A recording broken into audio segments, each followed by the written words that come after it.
inside the newly renovated Jones AT&T Stadium, purchased by January the 31st to take advantage of the 7-month payment plan.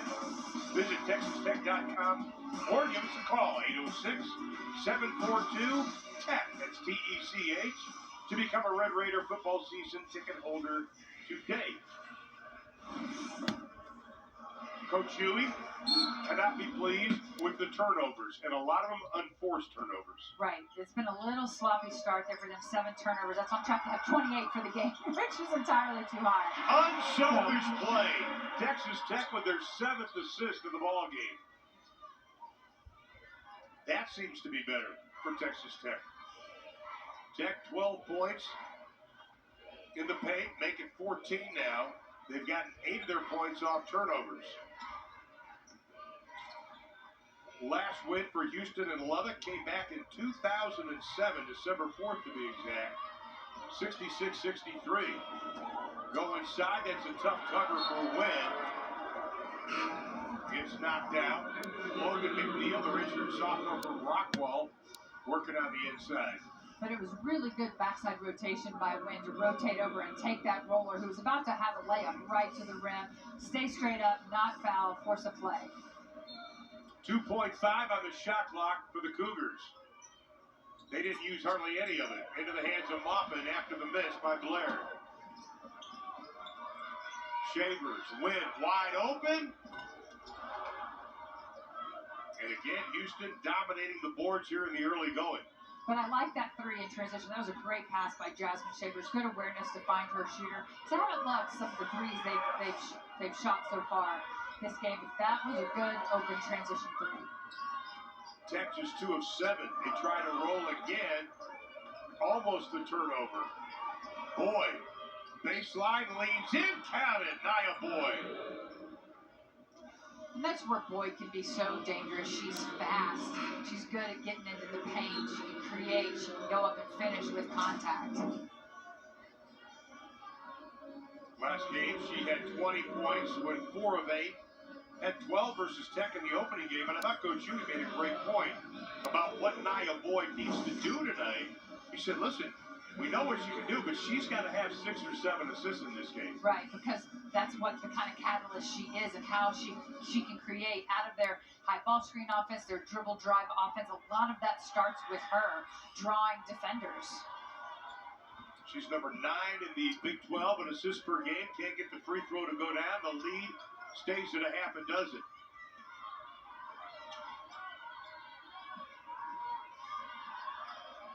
Freelon was looking for Maupin on the cut.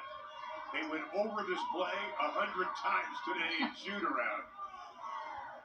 And a whistle and a foul is going to be called. Better execution there. They worked the ball, got a good high-low opportunity from Enrique to Kyla Freelon, and just, drew a foul down there. She was working in the post. She wanted the basketball, and I do think that's where Tech has an advantage, just in size and in depth overall in the post. Well, Cameron Jones picked up her 2nd personal foul here in the 2nd quarter. That hurts Houston because of just what we talked about, being the glue-type player. Right, but I can imagine Coach Huey going back with her because she's a veteran. Understands knowing not to foul, but we'll be curious. Different coaches feel certain ways about playing players with 2 fouls. I remember one of the great coaches, Mike Peterson, coached obviously at TCU, but also coached in the WNBA. He said, I keep great players in there when they pick their 2nd, 3rd, and 4th fouls up. Right.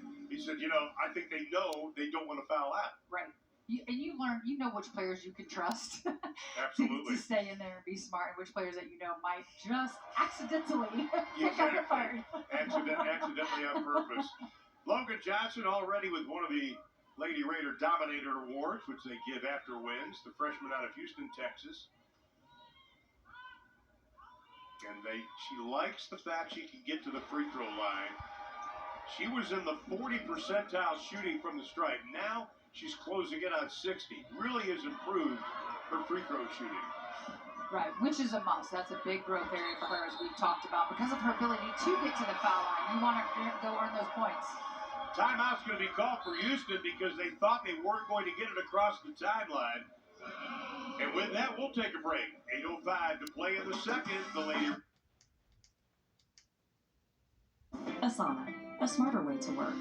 Try it for free at asana.com. Not everyone's training for a gold medal. Not everyone wants to go hard or go home. Whatever you're starting, run your own race.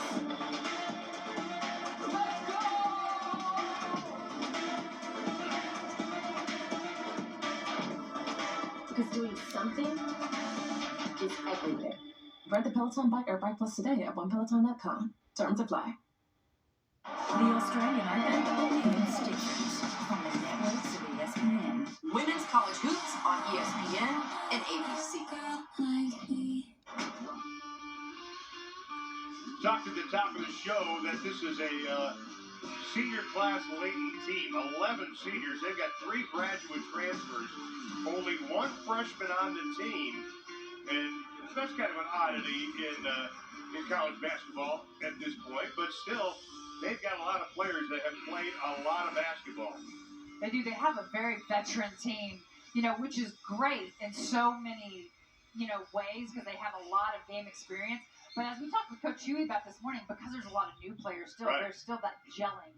And by February, his goal of this team really is playing connected and kind of figured each other out and playing their best basketball come February. How about that? Kyla Freelon put up a hand right at the right time. Here's Shavers. I think Coach Huey's best line was, the transfer portal is a blessing, but it's also a curse. Which is I so think true. is spot on. Yeah, it is. It really is. It can change your talent quickly, but it's also like people don't understand. There's a chemistry piece to that, and you know when you haven't played together, it takes some time to learn each other. Jasmine Shavers, no. Elena Enrique is going to commit the foul going over the back.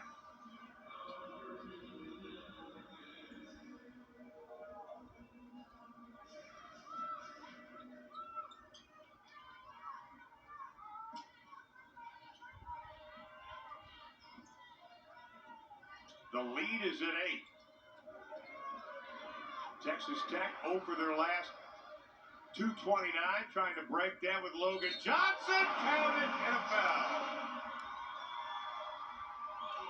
You know, Coach Huey talked about how important is transition defense tonight, Right. and it's been a little lacking so far this game. But you know, Tech has been able to get many live ball turnovers, and it's hard. It's hard to get back and defend those.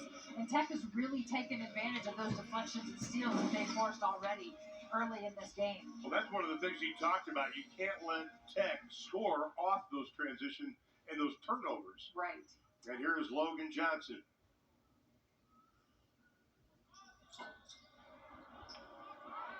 Logan already with 9 points in the ball game. More than doubling her season average. The lead is 10. This is a Houston Cougar team that can score a lot of points. They struggled versus teams like West Virginia and Kansas State. West Virginia, they went a whole quarter without scoring a point. Shot clock at 6. Blair with a left hand, no. Rebound knocked around. That'll be a shot clock violation. Texas Tech's length has really bothered Houston tonight. You know, Good point. they've not let them get, like we talked about, a lot of north-south penetration. They kept them very east-west. When they have tried to pass, Tech has gotten their hands on a lot of balls. Tech's got to get it in. By the way, our officials tonight, outstanding crew, Kevin Bethel, Natasha Canny, and Doug Knight. Got a bug loose on a run. Coming out of the pack, here's Nia Boyd. Has played for North Texas, Oklahoma State, UTEP, and now Houston to the hole. Can't get it. On rebound, no, on the putback. Maupin pulls it away. Maupin, little hesitation, leans in. That's going to be an offensive foul on Bailey Maupin. I'd like to see the replay of that. Such a good little shot fake there. I don't know. I think she was just going up. I think so too. Maupin's going to go out. Ashley Chevalier comes back in. Jordan Merritt, she comes in. Very successful on the court for Jordan Merritt in that opening half. Already with 8 points, and she's only played 9 minutes.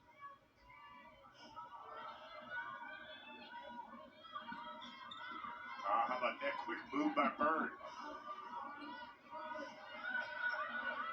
chance to watch Nia Berg when she played at North Texas Alba Schools. She is crafty. This time they go inside, whistle and a foul. That's going to be on Enrique again. That's going to be her second real quick there. So Enrique picks up her second personal foul. Inside of 6 to play here in the second. But that's where when you're going against a post player that's, you know, still trying to figure it out, Peyton McFarland, she's a big body in there, but it goes on, you got to stay straight up, make her finish. In conference play, she's only shooting 40%. So you got to, like, that foul is not worth it. Make her make baskets. You know, one of the things Coach Huey was talking about, Peyton McFarland out of Boise, Idaho, played 59 games for Utah, said she's starting to come around. But sometimes players on this level, the Big 12, you got to find out how to establish yourself in the paint. Right, it's so physical. It is so physical in the paint at this level, and you got to want the basketball. You got to just accept that physicality and almost want it and thrive off of it. Shavers out front.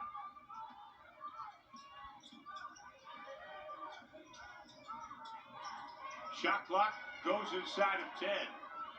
Merritt now being pressured way out front by Johnson. Opens it up. Shavers, when she starts to do the body language, you know it's not going to be good. She leaned a little there. She did. I like the shot behind the screen. You know, make people pay when you go under. Just a little off, and I don't think she was quite set.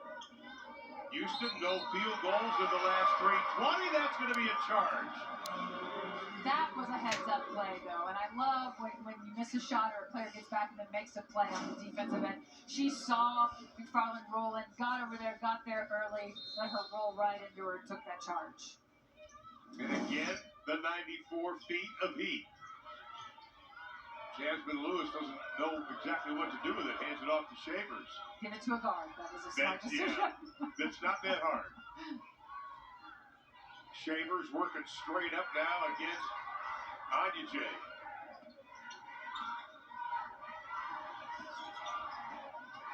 Shavers with 7. That's going to be an offensive foul. That's a moving pick. And that'll be on Jasmine Lewis.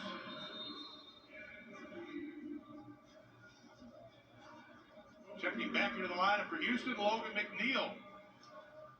One of those players that can be a great shot blocker, just a redshirt sophomore. But they want her to be a little more physical. Right, and it's always a big adjustment, adjusting to the pace of the Big 12. It is fast, it is physical, and there's always a little bit of an adjustment period for new players. Houston, no field goals over 4:15 now. But that ends an 0 for 4 drought. There's a reason why Layla Blair is seventh in the Big 12 in scoring. She is a really talented scorer. That was a deep three. We've seen her get to the rim already. She can just score in multiple ways. She's the first Houston player ever to make first team All-AAC. Shavers, no place to go. Great defense by Anya. Blair over in the corner to Boyd. Merritt has a lot of size on her. Now they switch. Houston will set things up. Houston's offense has picked up because their defense has picked up.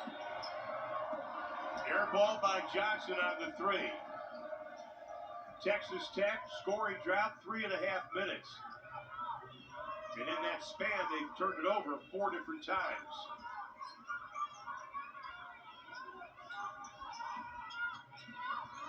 Merritt patient out front.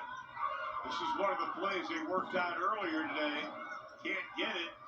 Lewis bends over, and possession will belong to Houston. As Bailey Moffman will check back into the lineup. Riley McKinney coming in for the first time. Kyla Freelon also checking into the lineup again.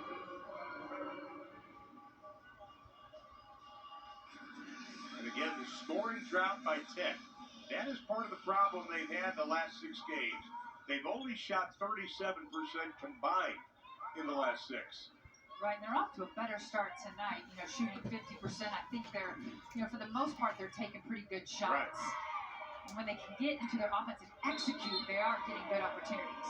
Bailey Moffman sold that one. She got popped by Logan McNeil. but I think she went to the Buddy Holly Fine School of Acting on that one. We talked with Coach Kiwi for a while today about that on moving screens, and Yeah. sometimes post players are set and the guard runs into them, and you know what? They're never going to get the benefit of that one. No, never. Never. It's just big versus small on that. Especially when you got some dramatic guards. Here's Mop. Now they switch on her. She had a little speed advantage.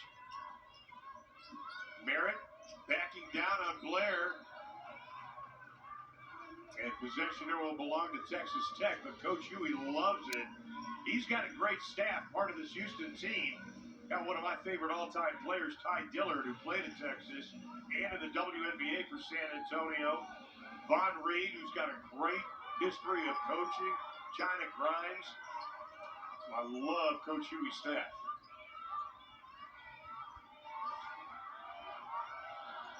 Moppin with 4. Sees a little bit of an opening into the corner. Barrett buries the 3. Great shot there, and really good hesitation coming off that ball screen. The defense came off ball side, and that is a no-no. Was able to hit a wide open 3. Good shot there by Jordan Merritt. 7 straight games, Merritt has made a 3. Tough shot, fall away, and it drops for Blair. Blair with 4 20-point games this season cuts the lead back to 6.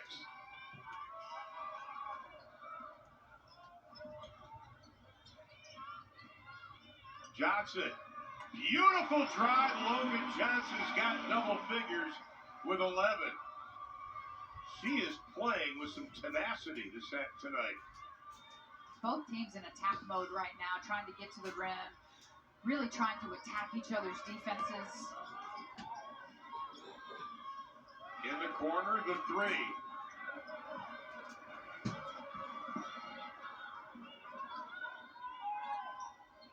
Texas Tech with 1:35 to play. They lead it by 8. Their biggest lead was 10. Logan Johnson, by the way, has tied her career high as Kyla Freeline. On the pass, gets the easy 2. 8 assists, or check that, 9 assists now for Texas Tech on 13 field goals made. They've hit their last 3. McNeil out front, has to give it up. Boyd, 7 to shoot, 60 to play in the half. Merritt, nice job jumping out defensively. The long 3 by Blair. Kyla Freeline pulls down the rebound. That is her second of the ball game. Freeline the last 3 games has averaged 7 boards a contest.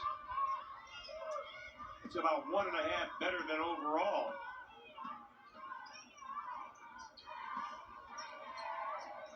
Freeline works on McNeil. Or Merritt works on McNeil, and McNeil gets the rejection. Kyla Freeline took a poke at it. Blair's got it. Shot clock turned off. Boyd will set things up for the Cougars.